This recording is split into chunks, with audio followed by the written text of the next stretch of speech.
जीतने की जिद। थॉमस अल्वा एडिसन को काम करने का नशा था। वे एक बार अपनी प्रयोगशाला में घुस जाते तो बाहर ही नहीं निकलते थे। उनकी इस आदत से उनकी पत्नी बहुत चिड़ी सी रहती थी।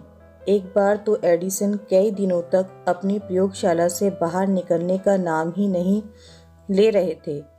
आखिरकार बहुत दिनों के बाद जब वे बाहर निकले तो उनकी पत्नी ने उनसे कहा, तुम दिन रात काम में लगे रहते हो, कभी तो छुट्टी कर लिया करो। एडिसन ने कहा, लेकिन छुट्टी लेकर मैं जाऊंगा कहाँ? पत्नी बोली, जहाँ तुम्हारा मन चाहे, जो जगह तुम्हें प्रिय हो वहाँ चले जाना। अच्छा तो फिर मैं वहीं जाता हूँ।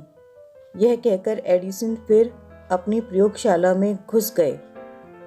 एडिसन को खबर मिली कि उनके कारखाने में भयानक आग लग गई। जीवन भर की उनकी कमाई नष्ट हो गई।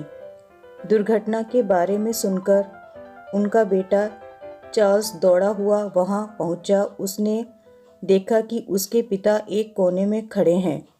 जाड़े की ठंडी हवा से उनके बाल लहरा रहे हैं। अपने पिता के लिए बेटे का दिल बिलख रहा था। चार्ल्स को देखते ही एडिसन ने जोर से कहा, तुम्हारी माँ कहाँ है? उन्हें बुलाकर लाओ। ये चीज़ें उसे जीते जी कभी भी देखने को नहीं मिलने वाली हैं। अगले दिन अपनी अनेक उम्मीदों और सपनों को राख के बीच देखते हुए एडिसन ने कहा, तबाही की बड़ी कीमत होती है। हमारी सारी गलतियाँ जल जाती हैं। अब हम नए सिरे से जिंदगी शुरू कर सकते हैं।